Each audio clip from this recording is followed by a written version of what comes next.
आइए मेरे प्यारे प्रतियोगी छात्रों, सभी छात्रों का मैं अपने YouTube चैनल सर्वोच्च अकेडमी में हार्दिक अभिनंदन करता हूं।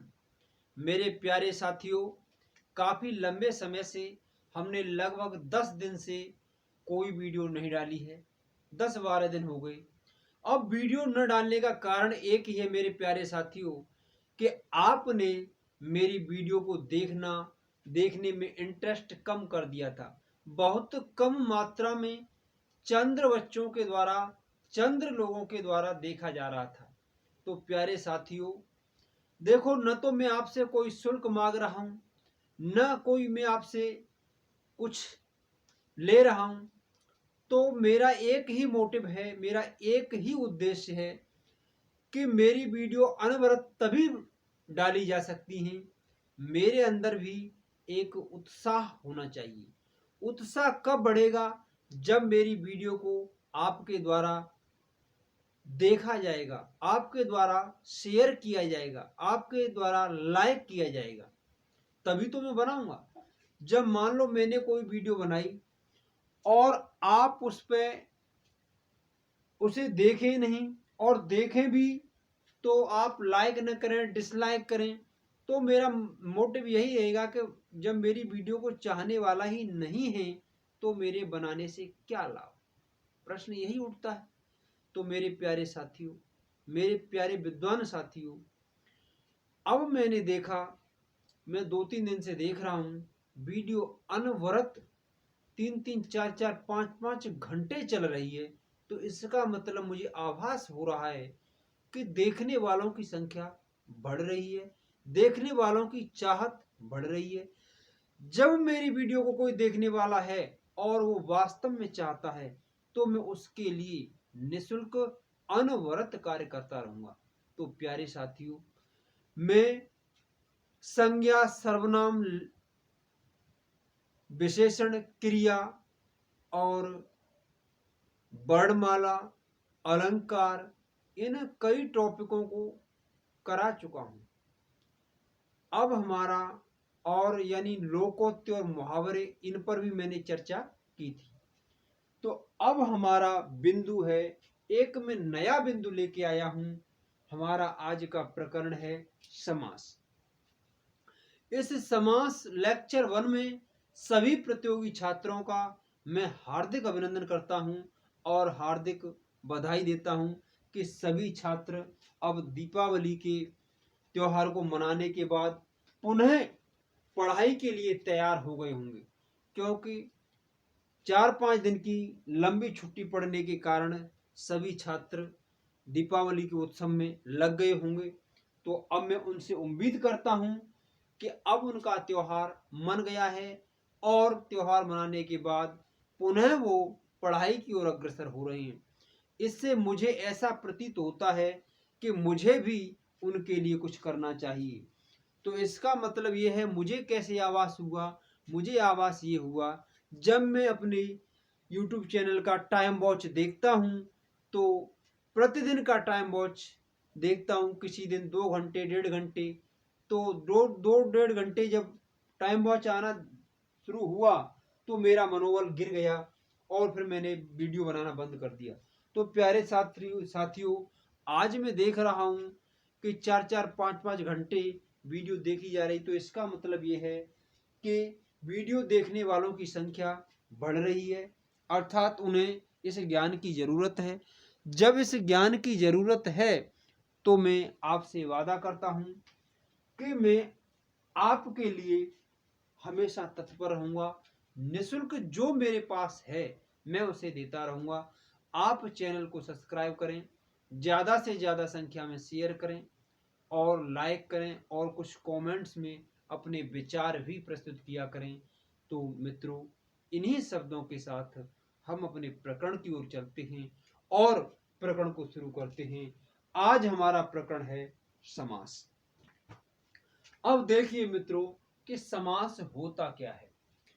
समास दो शब्दों से मिलकर बनता है भाई, सम प्लस आस। अब सम का अर्थ होता है उपयुक्त, इसका अर्थ है उपयुक्त।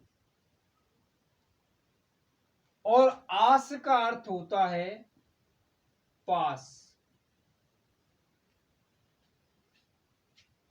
यानी पास आना, यानी पास आना या नजदीक आना। जब दो शब्दों को नजदीक बिठा दिया जाता है, पास पास बिठा दिया जाता है, तो समास का निर्माण होता है। तो समास की परिभाषा क्या हुई कि जब दो शब्द उचित रूप से पास आ जाते हैं, जब दो शब्द उचित रूप से पास आ जाते हैं, अर्थात उनका ठीक अर्थ निकलता है, तो वहां पर समास का निर्माण होता है। अर्थात हम दूसरी भाषा में ये भी कह सकते हैं, दूसरे शब्दों में, कि समास क्या होता है, दो या दो से अधिक शब्दों के, दो या दो के अधिक शब्दों के मेल से बने हुए नए सार्थक शब्द को समास कहते हैं। सॉरी, दो या दो से अधिक शब्दों के मेल से बने हुए नए सार्थक शब्द को समास कहते हैं। जैसे मान लो दो शब्द हैं, दिन और रात, दिन और रात। अब इनको इकट्ठा कर दिया जाएगा, पास पास बिठा दिया जाएगा, और को हटा दिया जाएगा, इसे कर दिया जाएगा दिन रात। तो ये क्या है, समास का निर्माण हो रहा है, समास का निर्माण हो रहा है। इसे क्या कहते हैं, समास कहते हैं। अब क्या समास के लिए दो शब्दों का ही होना उचित है? क्या दो से अधिक शब्द नहीं हो सकते? जी बिल्कुल हो सकते हैं। समास के लिए परिभाषा में यही कहा गया, दो या दो से अधिक शब्दों के मेल से बने हुए नए सार्थक शब्द को समास कहते हैं। तो तीन शब्द कौन से हैं, देखो देखो, शब्द है हमारा सूर्योदय बेला, सूर्योदय बेला।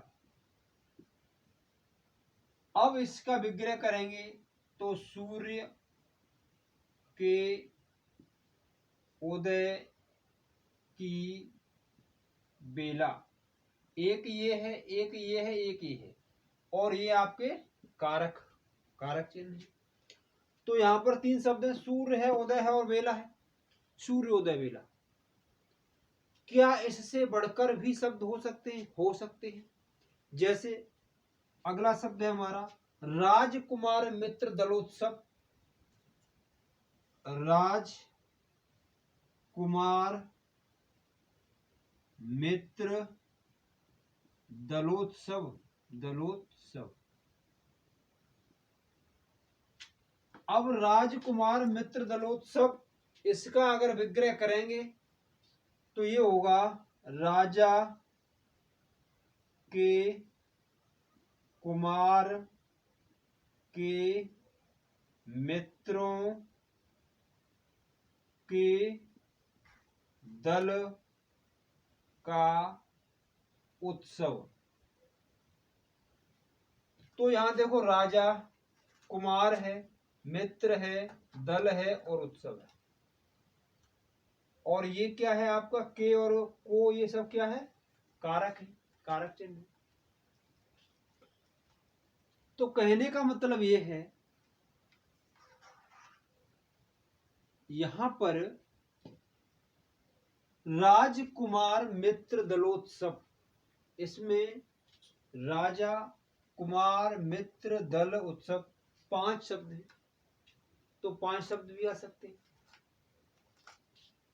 तो हम ये कह सकते हैं कि समास निर्माण तो कम से कम दो शब्दों का होना जरूरी है। समास निर्माण में दो शब्दों का होना जरूरी है, और दो से अधिक शब्द कई हो सकते हैं।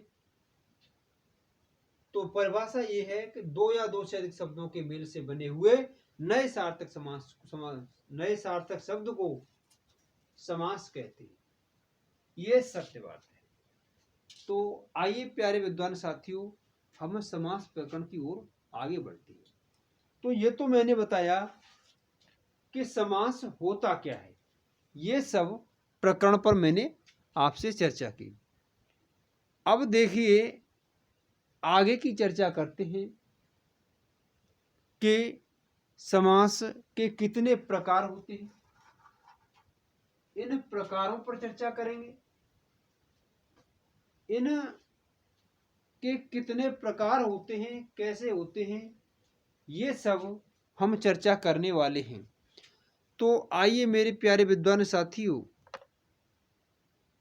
हाँ, तो प्यारे विद्वान साथियों, हम समासों के प्रकारों पर चर्चा करते हैं।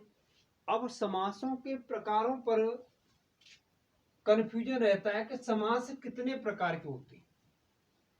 अब प्रश्न उठता है, कुछ कहते हैं, कुछ किताबें कहती हैं कि समास 6 प्रकार के होते हैं, कुछ किताबों में कहा गया है कि समास 4 प्रकार के होते हैं। तो समस्या ये है कि समास को कितना प्रकार का माना जाए। अब देखिए प्यारे विद्वान साथियों, मैं आपको एक बात क्लियर कर देता हूं। हिंदी की जननी है संस्कृत, और संस्कृत में समासों को 4 प्रकार का माना गया है, और 4 प्रकार के ही समास होते हैं। मुख्य रूप से समास 4 प्रकार के ही होते हैं, परंतु इनकी संख्या 6 हो गई है। तो समास के भेद 6 लिखना भी प्रारंभ कर दिया है। हिंदी में समास के भेद पूछे जाएं तो 6 बता देते हैं, क्योंकि जो आपका समास है, जो तत्पुरुष समास है, तो उसके 2 उपभेद हैं, कर्मधारय और द्विगु। उसको अलग मान लिया जाता है और उनको नाम दे दिया गया अलग अलग, इसीलिए इनकी संख्या 6 हो गई है। लेकिन वास्तविकता में अगर देखा जाए तो वास्तव में समास 4 ही हैं, पदों की प्रधानता के आधार पर। देखो, पदों की प्रधानता के आधार पर समास के भेद। अगर ऐसे पदों की प्रधानता के पदों की प्रधानता आधार पर समास के भेद, तो मात्र ये 4 हैं भाई। नंबर 1 अव्ययी भाव,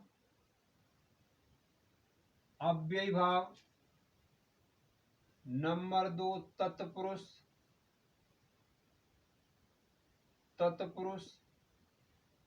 नंबर 3 द्वंद्व, और नंबर 4 बहुव्रीहि।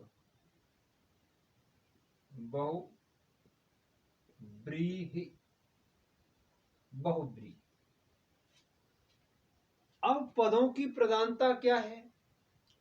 पदों की प्रधानता यह है कि समास में या तो एक पहला पद प्रधान होगा, प्रधान का मतलब होता है मुख्य, या तो पहला पद प्रधान होगा या दूसरा पद प्रधान होगा, या दोनों पद प्रधान होंगे या कोई पद प्रधान नहीं होगा।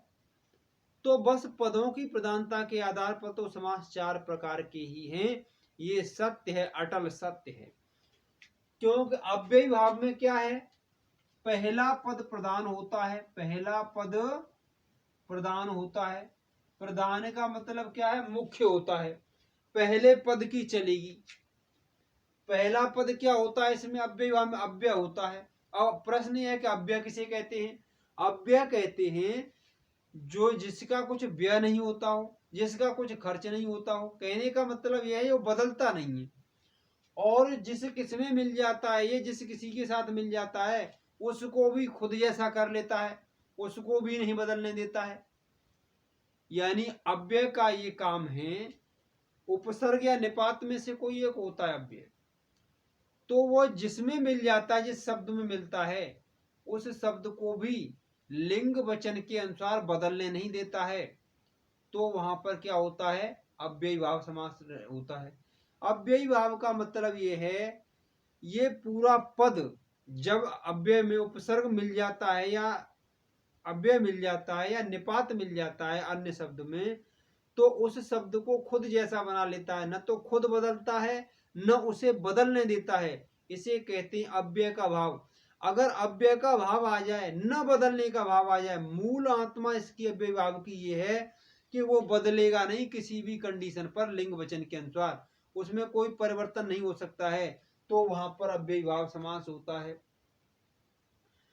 अब तत्पुरुष, तत्पुरुष होता है, इसमें दूसरा पद प्रधान होता है, इसमें दूसरा पद प्रधान होता है, इसमें भैया दूसरे पद की चलती है, दूसरा पद प्रधान होगा, पहला पद नहीं होगा। यानी मुख्य रूप से किसकी बात चलेगी? दूसरे पद की। द्वंद्व में क्या है? द्वंद्व में दोनों पद प्रधान होंगे। द्वंद्व का मतलब है इसमें ये पद भी प्रधान होगा और दूसरा भी होगा, दोनों पद प्रधान होंगे। और बहुब्रीहि में भैया कोई पद प्रधान नहीं होता, कोई पद प्रधान नहीं होता, यानी कोई पद प्रधान नहीं होता, अर्थात तीसरा पद प्रधान होता है। जब कोई पद प्रधान नहीं हो, कोई तीसरे पद की बात करी जाए, तो वहां पर क्या होता है? बहुब्रीहि होता है। अब इसके आधार पर तो भाई समासों के चार प्रकार ही हैं। पहला पद प्रधान, दूसरा पद प्रधान, दोनों पद प्रधान, कोई पद प्रधान नहीं, तीसरा पद प्रधान है। तो यहाँ पर लेकिन बात आती है कि समास में समास की संख्या कितनी है? तो भेद इसके मुख्य रूप से तो चार ही हैं, लेकिन संख्या की बात करें तो तत्पुरुष को दो भागों में और बांट दिया गया है। यहां पर कर्मधारय समास, और यहां पर है द्विगु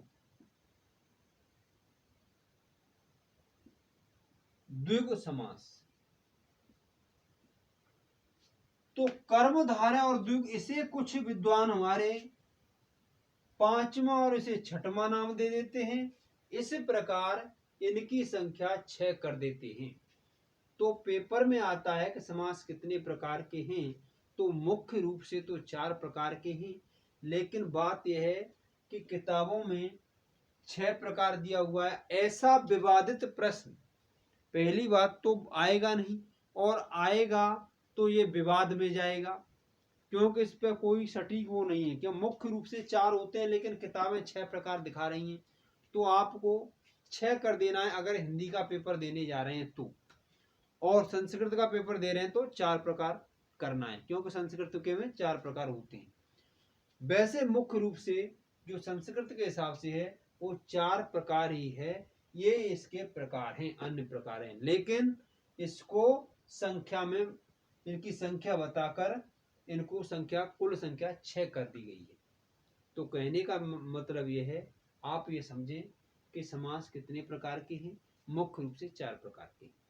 ठीक है, तो अब हम एक एक समास पर चर्चा करते हैं कि कैसे कैसे बनते हैं। तो देखिए कि अब पहला है अव्ययी भाव समास। देखिए अव्ययी भाव समास कब कब होगा ये देखना है। अव्ययी भाव समास किन किन परिस्थितियों में होगा? कहने का मतलब यह है कि अव्ययी भाव समास वहां होता है जहां पर पहला पद अव्यय हो, अर्थात उपसर्ग या निपात में से कोई एक हो, उसे कहते हैं अव्ययी भाव। लेकिन जो मैंने आपसे बताया है, कुछ उदाहरण में ऐसे भी दे सकता हूं कि जिसमें उपसर्ग लगा हुआ है, अव्यय लगा हुआ है, लेकिन फिर भी अव्ययी भाव नहीं। जैसे मैंने शब्द दिया प्रतिदिन, प्रतिदिन, प्रतिदिन, अगला शब्द प्रतिलिप। प्रतिलिप। अगला प्रतिध्वनि।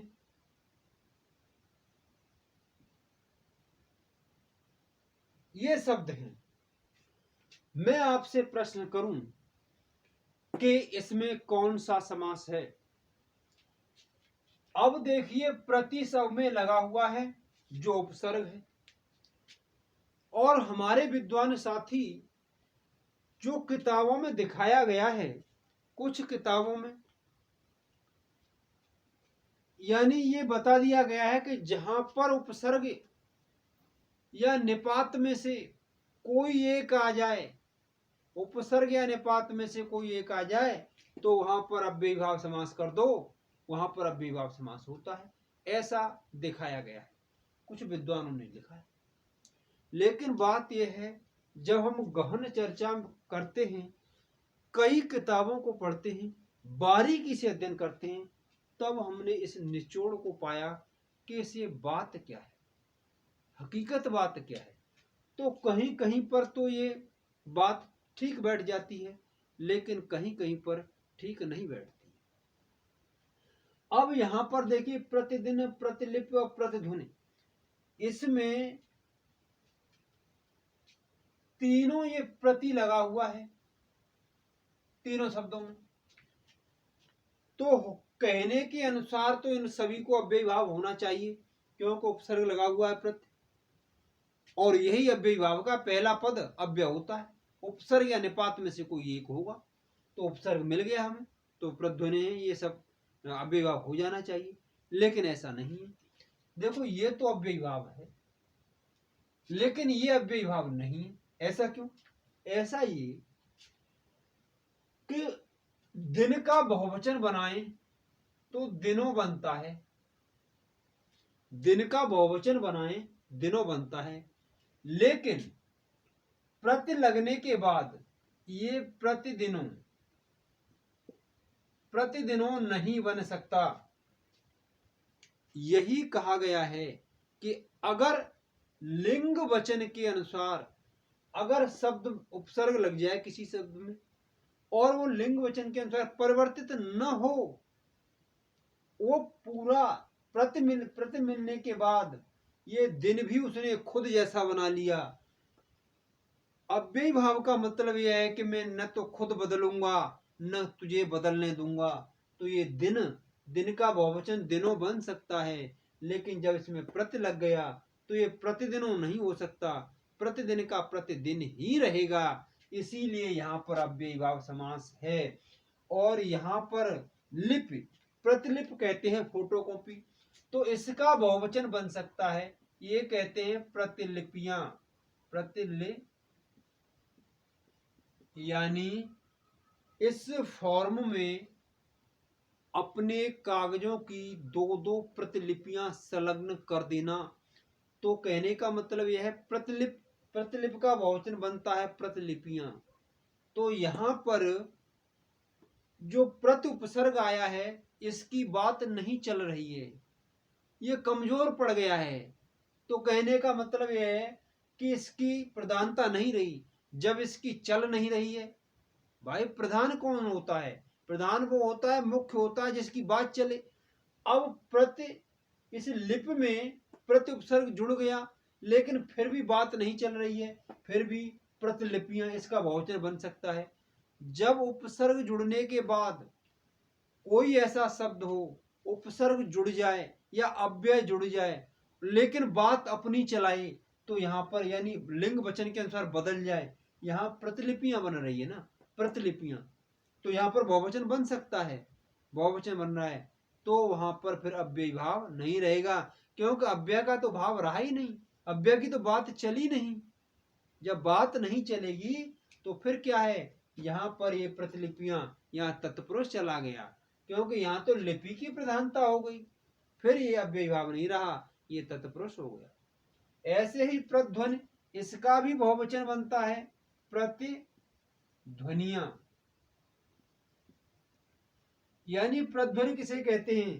प्रतिध्वनि कहते हैं ध्वनि की ध्वनि। जैसे आप कोई ध्वनि करें, जैसे आप कुएं में कोई ध्वनि करें, तो लौटकर जो ध्वनि आती है उसे कहते हैं प्रध्वनि। तो प्रध्वनि का बहुवचन बनता है प्रध्वनियां, एक से अधिक ध्वनियां लौटने वाली। तो कहने का मतलब यह है, इसने भी नहीं मानी बात। तो जहां पर जिस शब्द में उपसर्ग लगने के बाद उसमें उसको बहुवचन बनाया जा सकता है, उसे लिंग वचन के अनुसार परिवर्तित किया जा सकता है, बहुवचन बनाया जा सकता है, या वचन के अनुसार उसे बहुवचन बना दें, या लिंग के अनुसार उसे पुल्लिंग से स्त्रीलिंग बना दें, ऐसा कुछ हो जाए, परिवर्तन हो जाए। कहने का मतलब यह है कि शब्द परिवर्तित हो जाए उपसर्ग लगने के बाद या अव्यय लगने के बाद, तो फिर वो अव्ययी भाव नहीं रहेगा, फिर वो अन्य समास कहलाएगा, दूसरा समास कहलाएगा, अव्ययी भाव नहीं रहेगा। इस मूल आत्मा पर आपको बल देना है। तो कहने का मतलब यह है, कुछ शब्द ऐसे भी होते हैं जो उपसर्ग लगने के बाद बदल जाते हैं, वो अव्ययी भाव नहीं कहलाते हैं। तो प्यारे विद्वान साथियों, इस प्रकार हम अव्ययी भाव की चर्चा कर रहे हैं। अव्ययी भाव समास के कुछ अन्य उदाहरण दे रहा हूं, देखिए।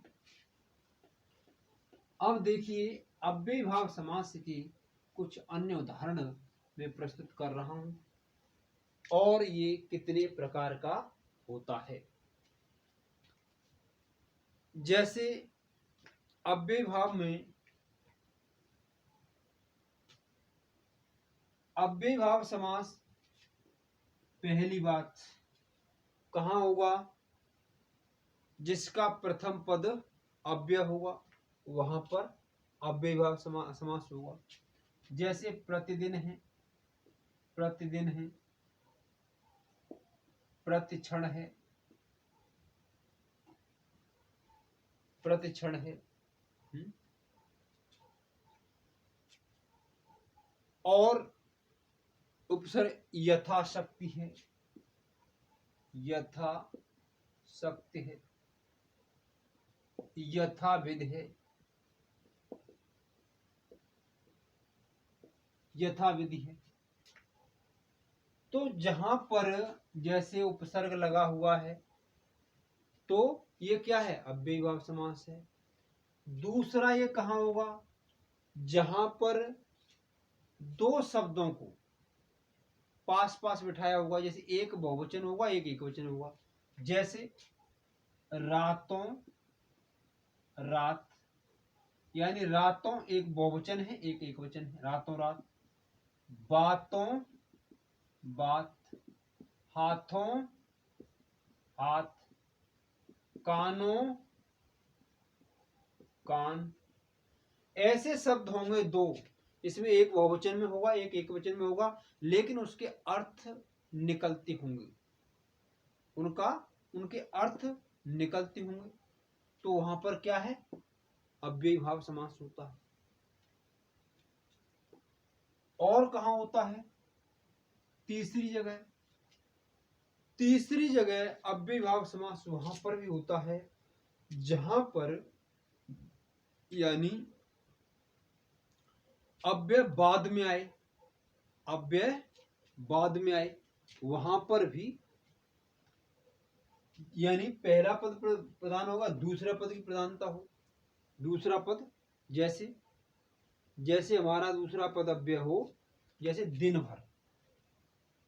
तीसरा, दूसरा पद अव्यय हो, वहां पर भी अव्ययी भाव होता है। जैसे दिन भर, तो यहां पर भर अव्यय है, तो यहां पर भी अव्ययी भाव है, इसको अव्ययी भाव कहा जाएगा।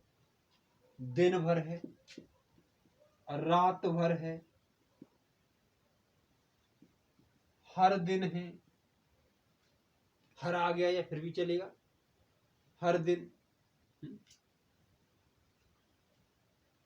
जैसे सरयू पार, सरयू पार, गंगा पार,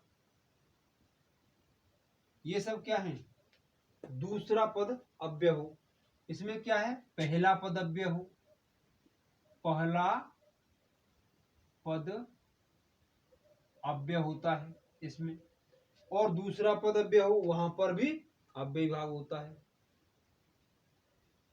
और चौथी अवस्था क्या होती है इसकी, दो शब्द होंगे, दो शब्द होंगे तो लेकिन उनमें बदलाव नहीं हो, वो बदलने नहीं चाहिए। जैसे दिन दिन, रात रात, क्षण क्षण, कण कण, कण कण, ये ऐसे शब्द हैं, दो शब्द होंगे लेकिन दो शब्दों की आवृत्ति होगी, लेकिन उनका बहुवचन नहीं बनेगा, उन्हें लिंग वचन के अनुसार बदला नहीं जाएगा, तो वहां पर भी अव्ययी भाव समास होता है। तो प्यारे विद्वान साथियों, आज मैंने आपसे अव्ययी भाव समास की चर्चा की। अव्ययी भाव समास कहाँ कहाँ होता है, मैं कुछ अन्य उदाहरणों के साथ कल पुनः प्रस्तुत होऊंगा दूसरी वीडियो, क्योंकि एक ही वीडियो में सभी समासों को बताना संभव नहीं है, क्योंकि ज़्यादा लंबी वीडियो होने से वीडियो अपलोड होने में दिक्कत होती है और वीडियो अपलोड हो भी नहीं पाती है। तुम जानते हैं कि हमारे पास उच्च कोटि के साधनों का अभाव है, क्योंकि हम एक सिंपल मोबाइल से वीडियो शूट करते हैं और उसके लिए ज़्यादा लंबी वीडियो को शूट करने में सक्षम नहीं होता है। इसीलिए मैं 20 से 30 मिनट के बीच की वीडियो ही बना सकता हूँ, उससे अधिक अगर बनाई जाती है तो अपलोड करने में दिक्कत होती है। यही कारण है मेरा 20 से 25 मिनट की वीडियो बनाने का लक्ष्य, और कुछ नहीं है। बनाने को तो मैं इस समास प्रकरण को एक ही लेक्चर में खत्म कर दूंगा, लेकिन अपलोड नहीं हो पाएगी तो दिक्कत आपके लिए आएगी और मेरे लिए आएगी। बस मेरे प्यारे विद्वान साथियों, इन्हीं शब्दों के साथ मैं अपने लेक्चर को विराम देता हूं और आगे के लेक्चर में पुनः मिलते हैं। सभी को धन्यवाद, साधुवाद, और सभी चैनल को सब्सक्राइब करें। सभी से मैं यही उम्मीद करता हूं, पूर्ण उम्मीद के साथ मैं पुनः वीडियो डालना प्रारंभ कर रहा हूं। पूरे जोश और उसके साथ आप लाभान्वित हों और वीडियो को देखें। थैंक्स मित्रों, धन्यवाद।